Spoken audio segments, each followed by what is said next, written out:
Okay, welcome to our JR webinar for March. I'm super excited to be here today with Aaron Michelon and Scott Koslow. We have a focus on Australia today, which is kind of neat. They're both joining us from Adelaide and Sydney, respectively. So Aaron is a senior marketing scientist at the Ehrenberg Bass Institute for Marketing Science in the University of South Australia in Adelaide. And his main research focus is on advertising effectiveness and media efficiency. We also have Scott. Scott is joining us. He's a professor of marketing at Macquarie University in Sydney, Australia.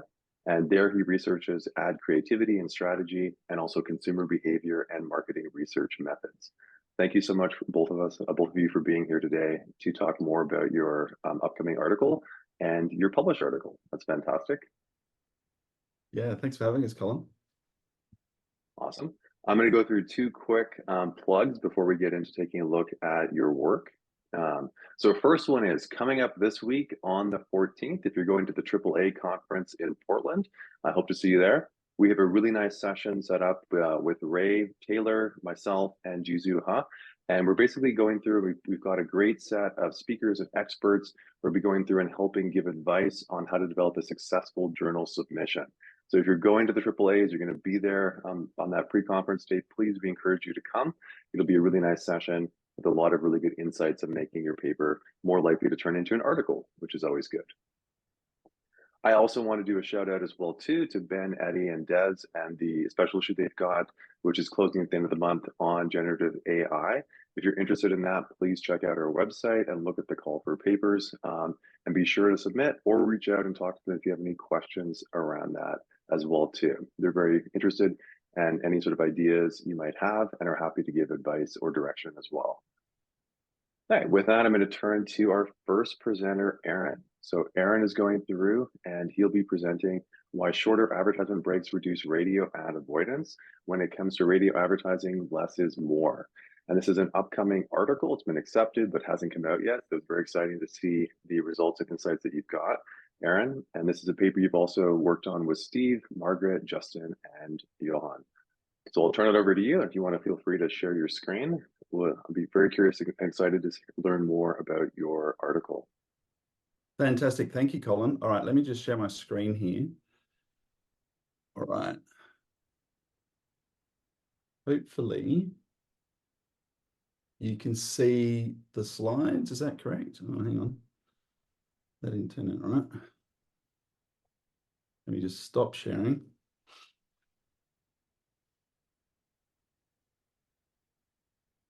All right.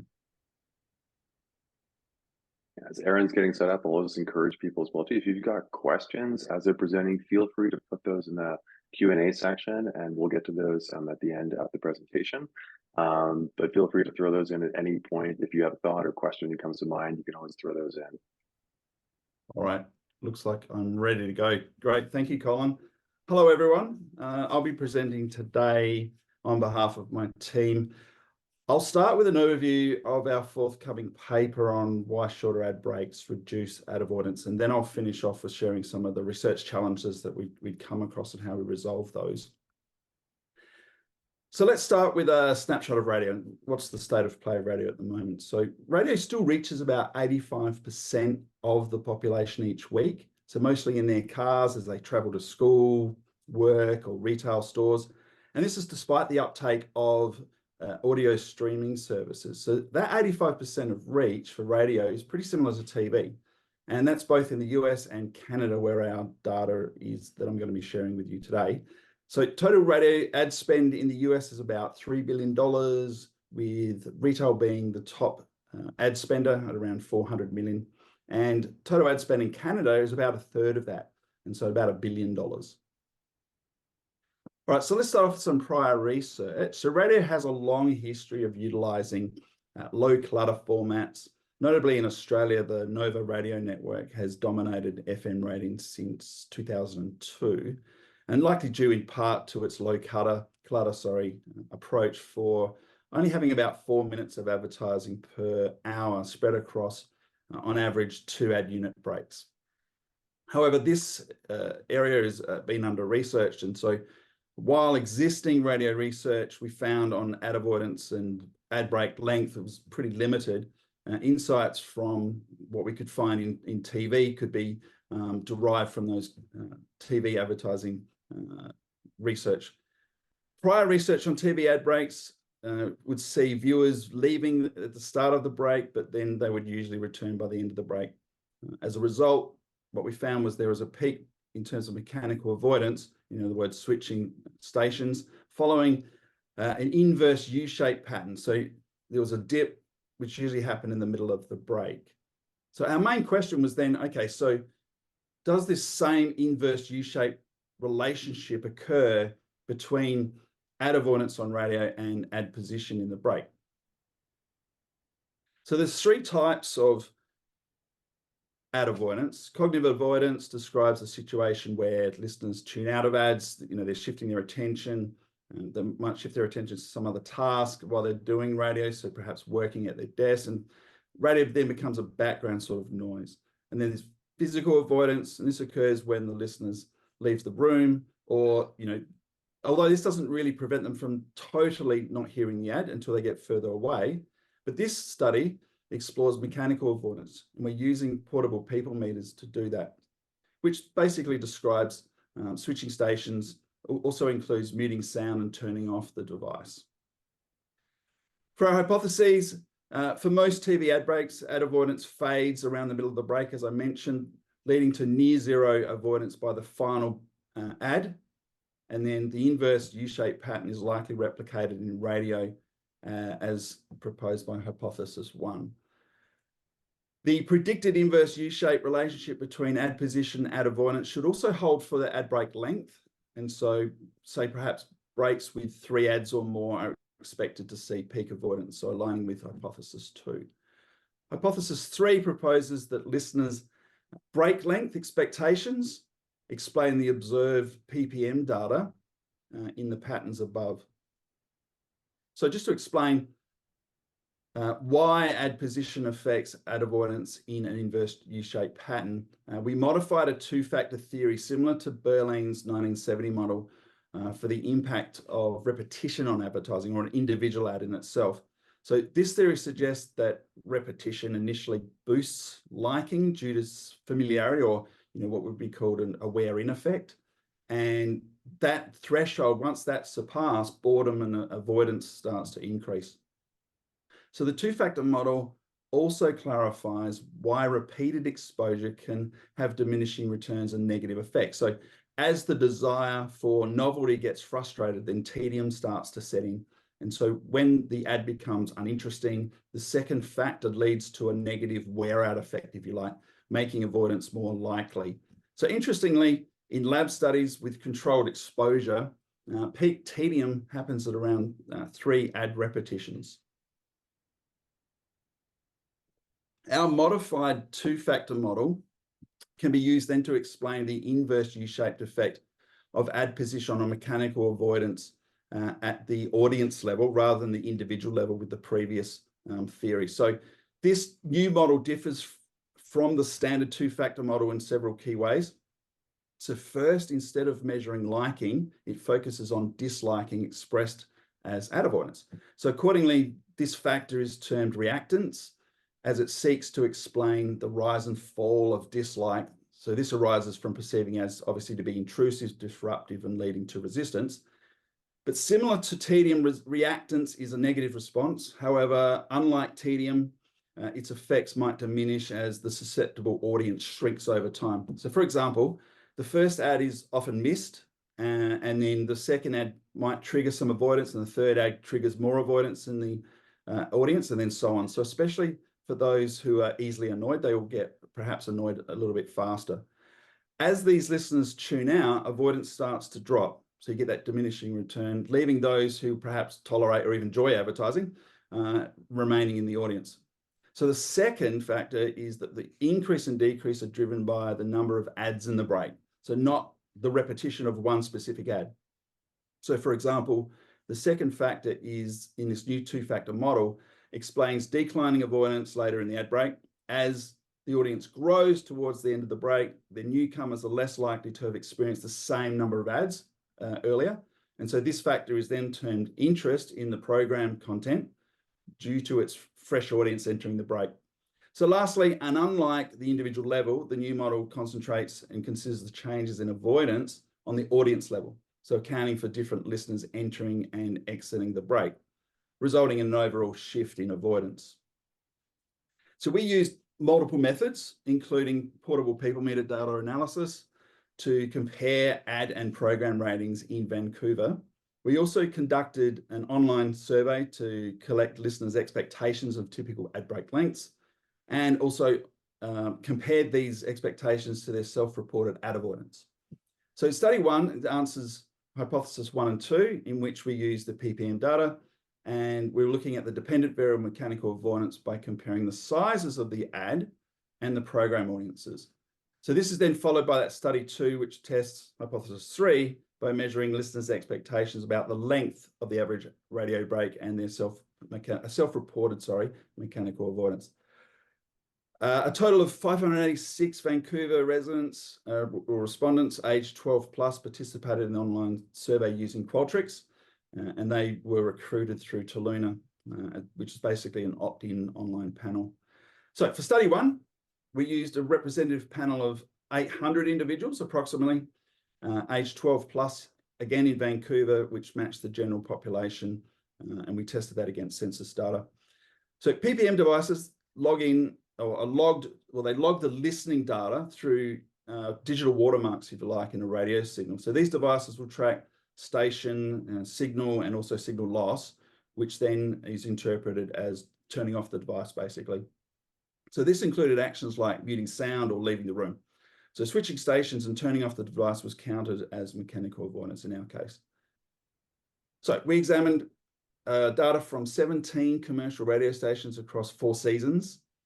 Ad breaks included station promotions, public service announcements, and commercials. And ads typically started and ended with these pre-recorded station promotions. So we found 94% of radio ad breaks had at least one station promotion. And that featured, of course, the station's call sign, the name, and program title.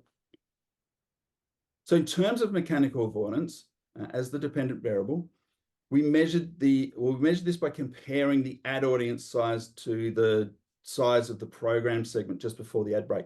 So for example, if there was a 4% avoidance, that meant that the ad audience was about 96% of the pre-break program audience. Right, so let's have a look at study 1 results. So hypothesis 1, again, was tested and used using the Simonson 2 lines test. So this supported hypothesis 1 with the analysis that revealed there was an inverse shape relationship between ad avoidance and position within the break. And this is aligning with predictions that with the new 2-factor model. So you can see in the figure, it shows that listeners in the audience initially increased, the avoidance increased, and then reaching a peak around the 4th ad. So including station promotions at the start. So this aligns with the model's proposition that reactance and negative response to persuasion attempts, if you like, drives the initial rise in avoidance. However, as the break progresses, more listeners arrive that are more interested in the program content, probably prepared to wait through the break until they get to that content, leading to a decline in the avoidance rate.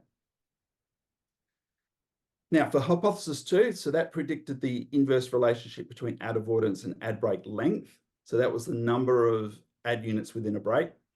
The analysis confirmed this, and the avoidance was peaked around the 6 ad units. So that includes station promotions at both ends, of course, and according to the 2-line test.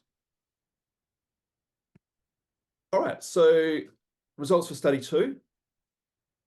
So in terms of hypothesis 3, what did we find in terms of the expectation of listeners? Well, we could see that most listeners were expecting about 3 ads in a row. So about 36% of respondents expected that. And this was also confirmed by the electronically logged data that we had. There was basically about 60% of breaks in the PPM data for 3 ads or fewer. And so we can see that the proposed listeners expecting longer breaks would show a peak of avoidance later in the ad position. And we can see that the mechanical avoidance reached this peak for those listeners by the 3rd or 4th ad. And that, of course, included station promotions, supporting hypothesis 1 and 2. So I'll show you in terms of ad break size. So this figure shows the survey results aligned with hypothesis 2 observed in the PPM data, and that listeners expected longer breaks in the survey, so more ads, more ad units, reported higher ad avoidance, but only up to about the 4th ad unit. But when comparing to the PPM data, so if you include station promotion, that aligns to the 6 ad units. So station promotions at both ends. So again, mirroring the peak of the PPM data's inverse U-shaped pattern. All right. So in summary, radio avoidance follows an inverse U-shaped pattern for both ad position and break length. So this aligns with the new two-factor theory, audience reactance, and then program interest as it starts to change. And then this is consistent with PPM data in study 1, so where listeners expected 3 ad unit breaks. The avoidance peaks around the 3rd to 4th ad, including station promotions, and that higher avoidance was around the 6 ad unit breaks, including station promotions. So overall, the research seems to support the two-factor theory and highlights the influence of listener expectations on ad avoidance behaviour. So both studies suggest most listeners tolerate about 3 ads before experiencing reactance in the audience and then initiating avoidance by the 4th ad. And then the decline subsequent avoidance likely reflects program interest among the remaining listeners and those new ones coming in. Additionally, the audience may increase due to listeners switching from other stations, so perhaps other ad breaks or disinterest in the program, and then that would lead to a higher ad break ratings and lower ad avoidance for the first and last ads, again contributing to that observed inverse U-shaped relationship. So the two-factor model of mechanical avoidance has several implications for advertisers and radio networks, so we can see. So on the one hand, shorter ad breaks can reduce the likelihood of reactance, leading to mechanical avoidance, potentially increasing ad exposure to consumers, as all advertisers would love. And on the other hand, our study showed listeners tolerated up to 3 ads before avoiding. So this means that stations with perhaps on average fewer ad units in a break on average could add another ad or even maybe 1 or 2 more, and then earn a little bit more money and from that in terms of not annoying listeners perhaps, and maybe they don't notice it. Furthermore, after an ad break, radio networks can employ various tactics, such as perhaps having exclusive content, special guests, and the announcer previewing upcoming music tracks. And of course, obviously, having perhaps longer breaks before presenting unmissable content, such as news on the hour, something like that. In terms of future research that could be explored, could be streaming platforms, as more interest and that sort of picks up for those sort of platforms. For example, some podcasts have a minimal sort of ad break, and so featuring mostly 1 ad. And also, given the rise of ad-free streaming services such as Netflix and the talk about them having or including advertising in a membership level, the emergence of ad-supported services, even like Disney Plus, it could be beneficial to then test the commercial interruptions on those as well, and some of the different structures of those. All right, so in terms of our research challenges, so we started off wanting to collect US data. This posed a bit of a challenge for us. We could access the program data easily enough, but to get to the ad data was a little bit harder, and then negotiating between 2 different agencies was particularly difficult too.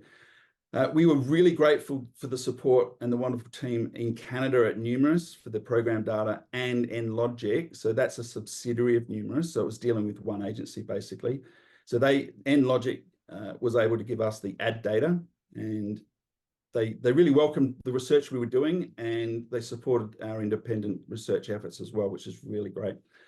Initially, merging the separate program and the ad data presented a steep learning curve and required complex Excel formulas. So this process was initially done manually, which was pretty time consuming. So it was a few late nights. However, we eventually learned to use recorded macros, if everyone knows how to use those in Excel. So that was quite helpful, which was basically easy to learn, but took a long time to process. It would max out our RAM sometimes. And then, obviously we'd have a few crashes every now and then, again, more late nights. And the other thing, of course, if we wanted to recalculate, if we found an error, the process needed to be repeated. And so that further slowed us down, resulting in many more late nights.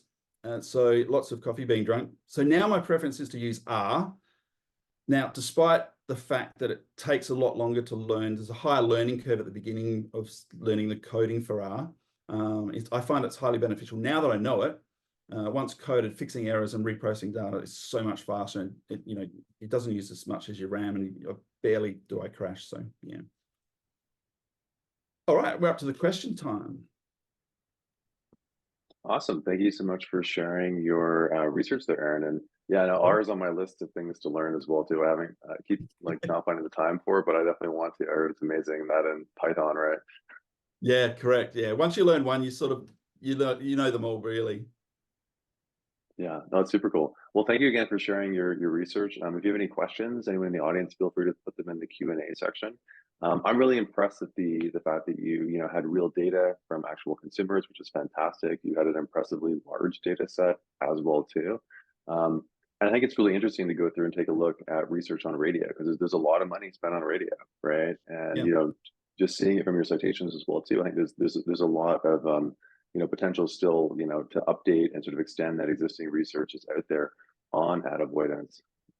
Yeah, no, absolutely. It's funny because sometimes I take classes and doing guest lectures, and I'll ask students just off the cuff, do you listen to the radio? And all of them say, no, I don't listen to the radio. And I say, okay, can you name for me a radio station? They all know the radio stations. And I say, okay, well, where do you hear that? Oh, in the car, I listen to it when my dad's driving. So, so you do listen to the radio? Oh, yeah, okay, yeah. No, it's true. The number of people who listen is just amazing, right? Or people who are at work or things like that, or outside as well. So it really got me thinking as well too, because I was thinking as you were presenting, just comparing it to like social media and how we see with social media. In most cases, like ads are kind of interspersed throughout the content. And it was interesting to see that your data suggested that's actually not a better option, right? It made me wonder, like, would you want to have like one ad, in between different songs or different pieces in your program? But it suggested it's better to have like a pod as opposed to those singular ads kind of thrown out.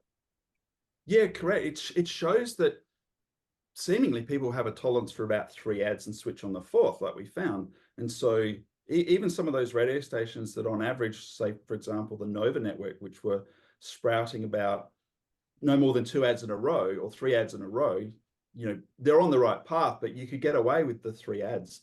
Now, that said, if you have too many 3 ad unit pods, then you could also build up that clutter. And so you could get an overspill into the other ad breaks. That would have to be researched though. That's interesting. Yeah, I wondered about like length as well too, because I'm guessing some of the different ads are different length as well too on radio, or maybe they're more standardized. I'm less familiar with radio ads. Yeah. We did test the actual ad length itself. This is why we were using ad units. And so again, and that's why we were asking people in the survey, how many ads do you think there are in a break? And so, right, because no one's ever going to know the time. Is it 30 seconds, 15, or a minute? But somehow we remember there was 3 ads or 4 ads in a row. And as you can see from the research, the results show that by about 6 ads, what we're getting is people coming in, switching on the 4th, and maybe coming in roughly about 3 ad units from memory. So there's like an innate timing, if you like, coming back in and going, oh, if they listen to another 3 ads and it comes to 4, so you've got 8 ad break, they switch out again. So there's sort of this turnover effect occurring. That's interesting. Yeah.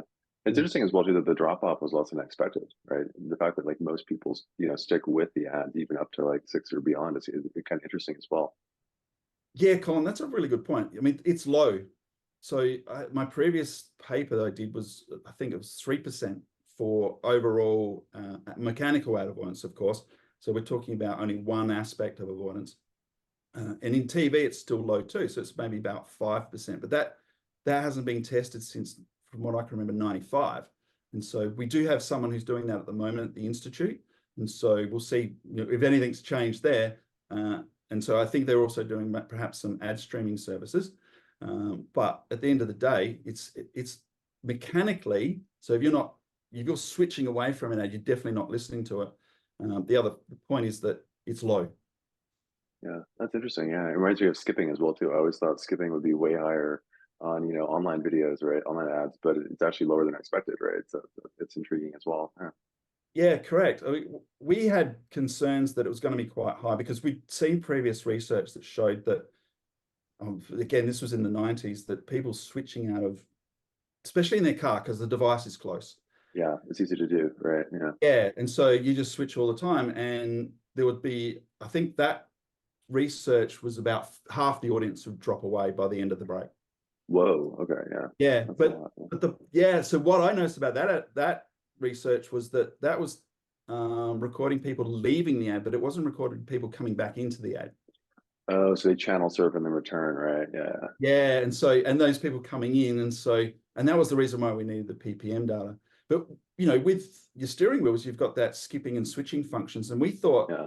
okay, here we go. This is going to be a lot higher now, and it really wasn't. That's interesting. Yeah. We've got a question here as well too from the audience.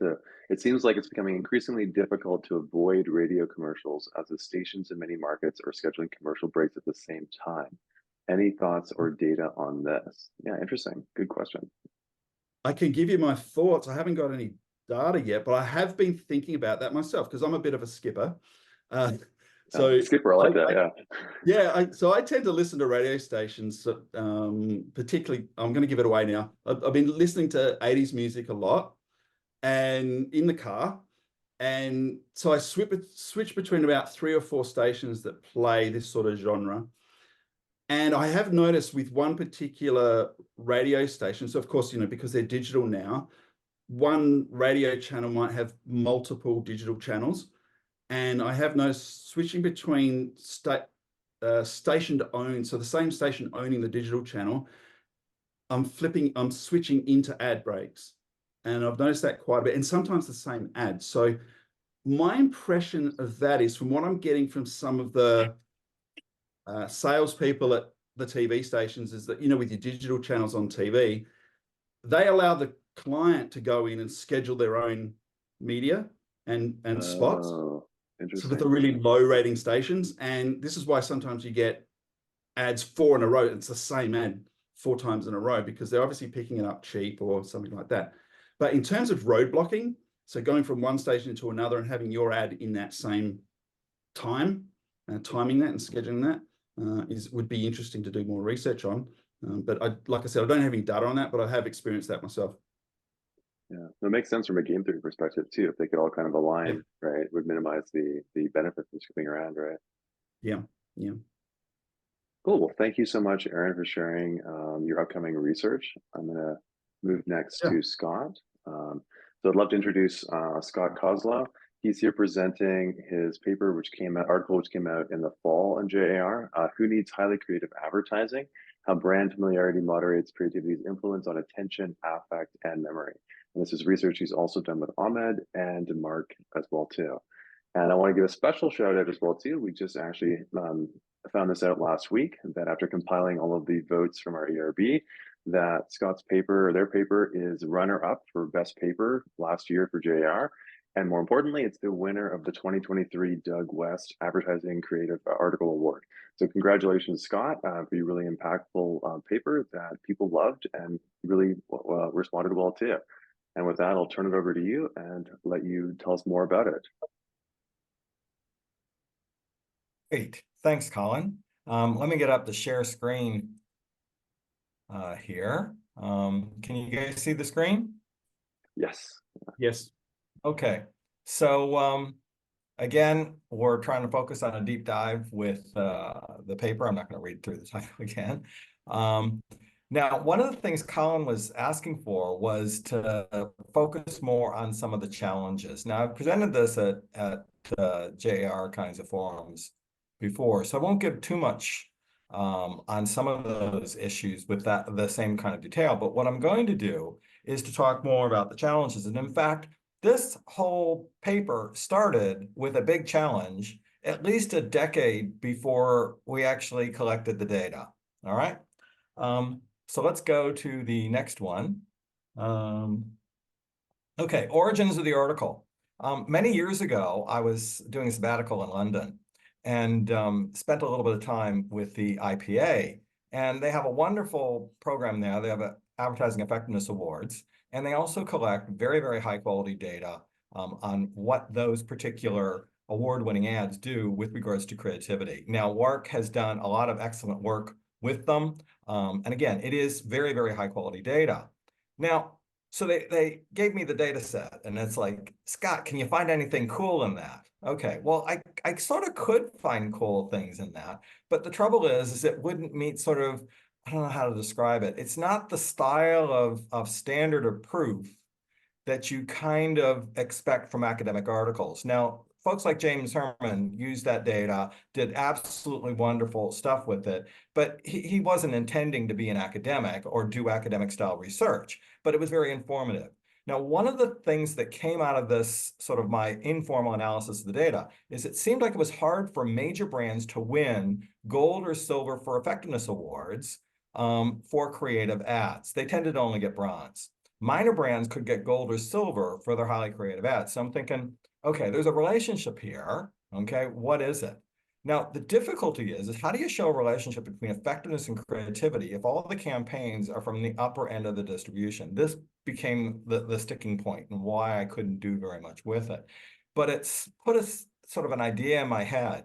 And then later, Ahmed was looking for a PhD topic on advertising creativity. And of course, immediately I say, what about sort of brand familiarity? How about we manipulate that? And it's like, all of a sudden, it's like, I'll take it. Let's run with it. And that's exactly what happened. So the underlying issue with creativity is, well, why not take the risk? Okay, creativity is viewed as this major positive, but we still have brand managers who resist. Why? Okay, are they just sort of like not with it and not cool and things like that? Or do they know something? Okay. Well, maybe the thing they know is something to do with brand familiarity. And that's the direction that we started heading off in. Okay. Now, after that sort of very, I'm pressing OK, somebody wants to record something. After that sort of initial practitioner kind of approach, okay, the first major challenge was we need a theory, okay? You know, we've got the traditional problem, look, ma, no theory, you know, look, ma, no hands and riding a bicycle and so forth. But where do we go? Okay. Now, the trouble is we can't find anything useful since the elaboration likelihood model. And I have to point out, when Aaron was presenting, what was the theory he pulled from? Berlin from 1970. A lot of our best theories are old. Do we have anything new, especially for new types of data that we can collect, like attention data and eye tracking? The theories just sort of aren't quite up to standard. Now, after a lot of looking around, we came up with what we felt was a decent theory, and that's the executive functions framework. Again, it's a psychological framework. I think the major paper came out in 2013, so it's relatively recent, okay? And it focused on 3 functions in terms of thinking.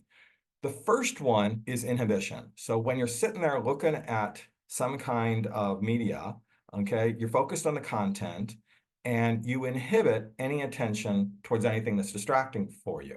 And that's unfortunately us and the ads, okay? It's a distraction. So we focus on the content of the ad and inhibit everything around it, okay? And hence you get banner blindness and stuff like that. Another function is the function of working memory. And what working memory does is support inhibition to make us screen out the ads even more so, okay? And then the last one is an issue called cognitive flexibility, that the brain sort of does try and sort of keep alert to something might be new and interesting and valuable, and hence the angle on creativity, that if you can do something creative, you can overcome the inhibition and working memory and get a little bit more attention towards the ad, okay? Now, the question mark is, are familiar brands less inhibited, okay? Now, people like major brands, okay? They're usually high quality products. They're popular for a lot of good reasons. Do they just receive less inhibition to begin with? And if they receive less inhibition to begin with, you may not need to focus so much on creativity. Because again, somebody, a major player in a category, oh, there might be something interesting that they say, I like that brand, and you might give a little bit of attention. But you may not do that for an ad, a brand that you've never heard of. So that's sort of the theoretical framework that we were starting with. So the issue of creativity in the familiar brand. What if the ad is incongruent with a well-known brand position. Now, unfortunately, this happens sometimes with highly creative ads, is that they are very different from the brand positioning we know, okay? Positive or negative affect can depend on the ability to solve these incongruities, okay? And that's okay, but we can end up in a situation where the ad can do well, but the brand may not, okay? Now, this was another challenge, okay? There still wasn't enough theory for us to sort of make these kinds of claims. And one of the great things about submitting to a journal like JAR is JAR has great reviewers, incredibly helpful reviewers. And this very helpful reviewer came up and said, you know, Scott, you're talking about a theory.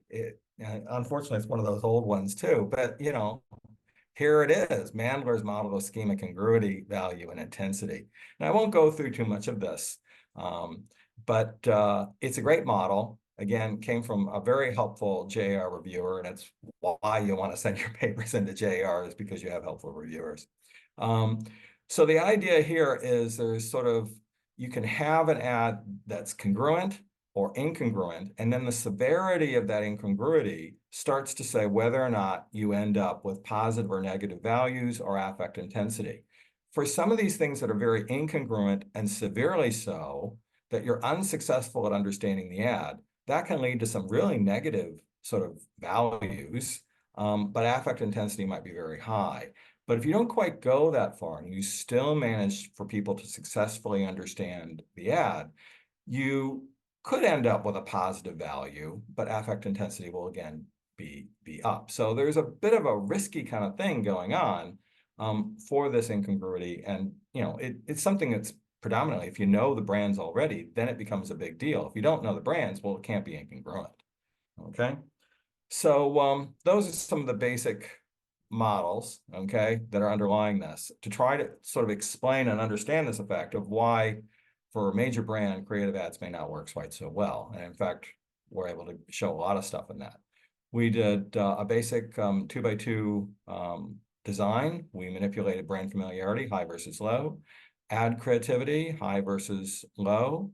We used eye tracking. We had a follow-up survey that looked at affect towards the ad, affect towards the brand, and memory. Okay, we used an online magazine, 24 two-page spreads.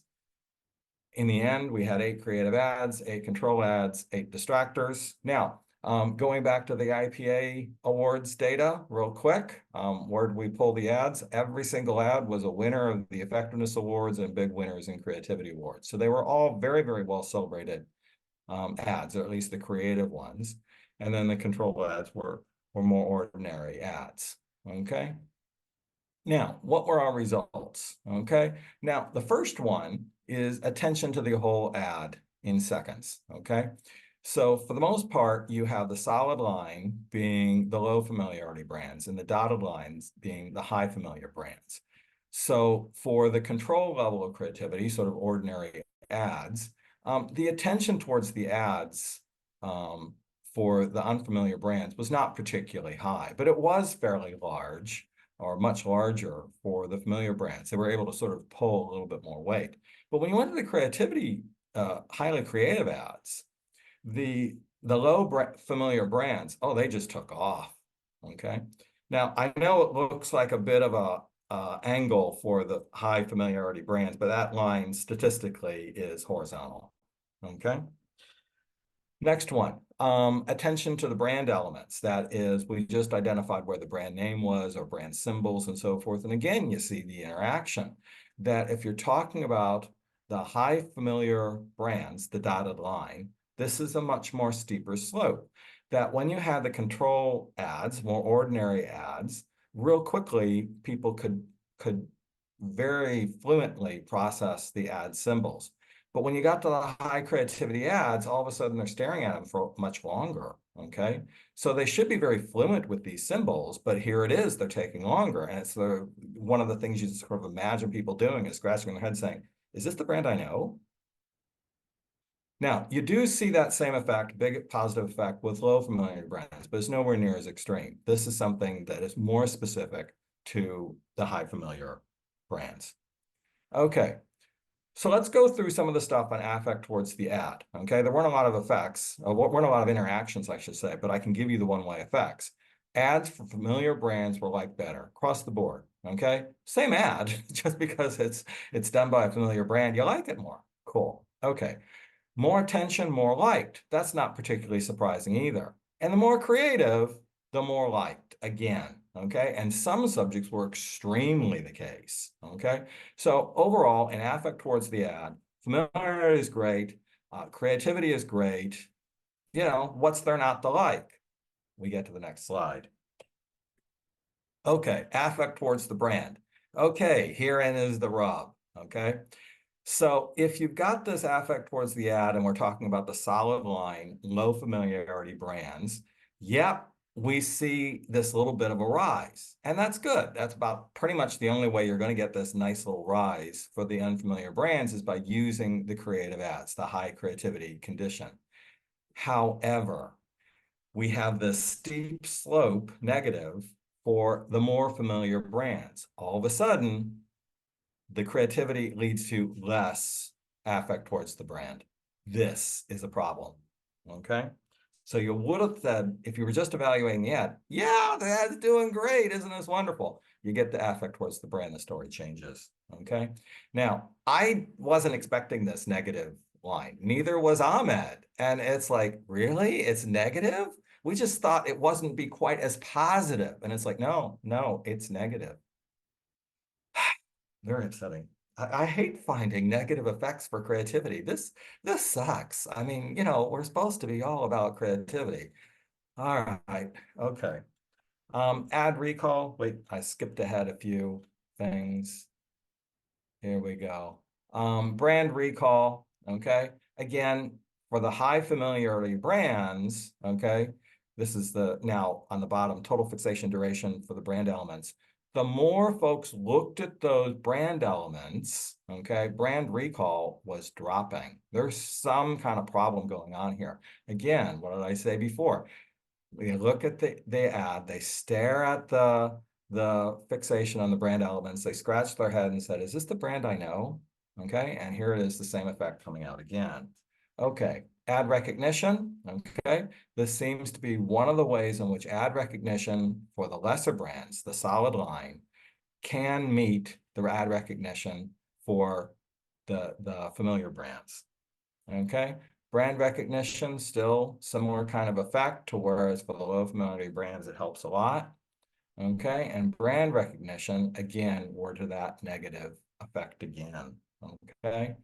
So conclusion, creativity helped the ad, okay? Creativity helped unfamiliar brands dramatically in many cases, okay? Creativity didn't help highly familiar brands. I'm gutted, okay? Okay, what about moderately familiar brands? We actually only just used the two extremes. We didn't use moderate levels of familiarity, okay? What about ad interference? Okay, don't know. Interesting stuff. Hopefully watch this space. Repetition, again, watch this space. So that brings me up to the end, okay? Thank you guys, and I'll turn off my sharing. Awesome. Thank you so much, Scott. I love the article because it, like Aaron's, uses real data. You're going out and like tracking people's, eye movements. You've got a realistic looking magazine, which is fantastic as well too. And of course, really interesting findings too. Yeah. So thank you for going through and presenting that and putting that together.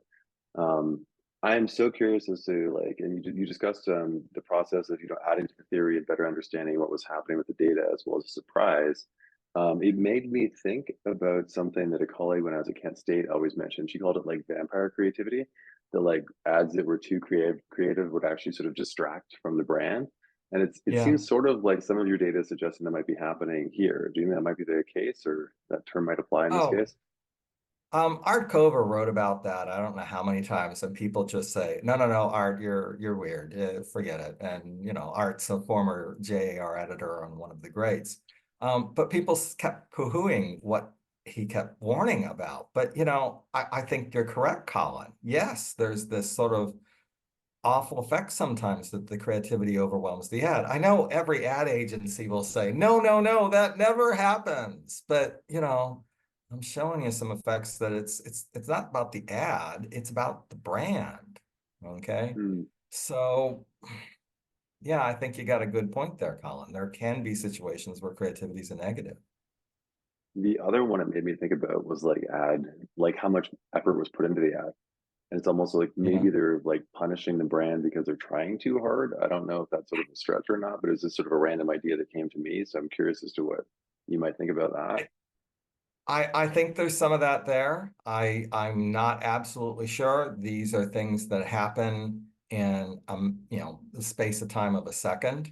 I'm not even sure whether or not you can go and ask folks directly, what did you think of this? Because again, it's so quick that they might sort of criticize the ad this way, that way, and it's like, what'd you do to my brand?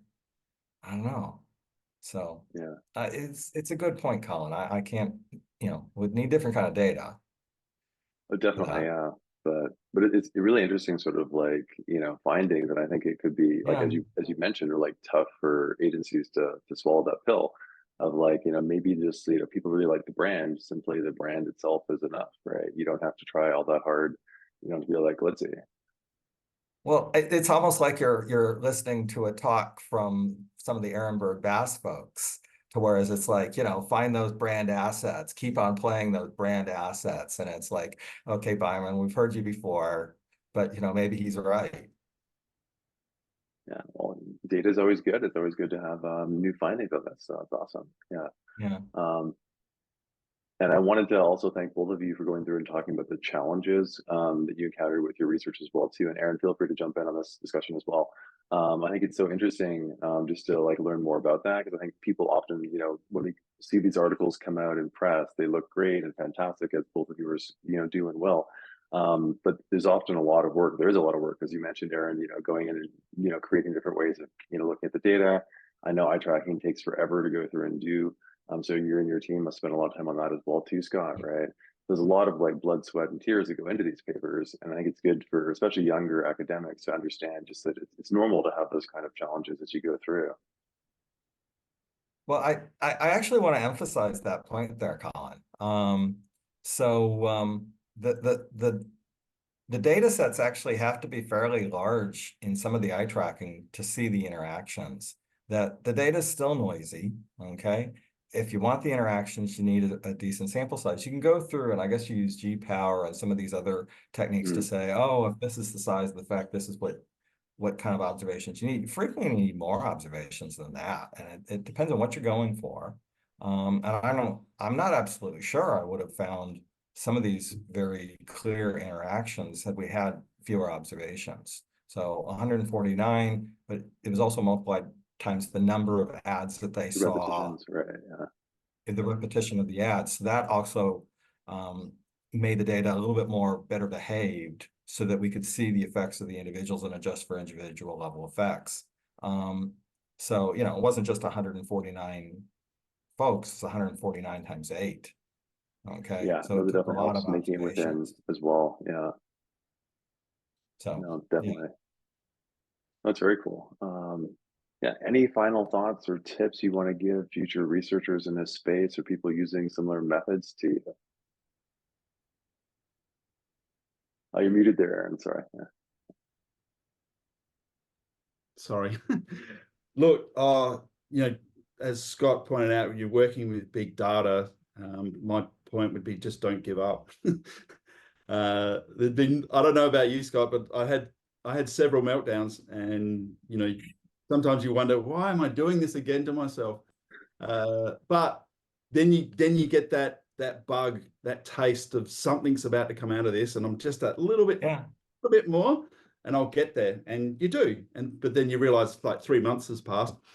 But yeah, look, it's worth it when you get to that moment. It's great. The trees look greener, the sky looks bluer, and everything's fine. So don't give up. Yeah. Well, awesome. Thank you so much, Scott and Aaron, for coming and sharing your work. It's been fantastic to learn more about it and the challenges you faced as well too, and ideas for future research that you had. I really appreciate you spending the time, and I look forward to putting this up on our YouTube channel, where I'm sure it's going to get a lot of traction. Yeah. Absolute pleasure. Thanks, Colin. Thanks for inviting us to share. Cool. Yep. I'll see you both Thank you later. very much. Okay, It's a thanks. pleasure. Thanks so much. Yeah. Bye. Bye.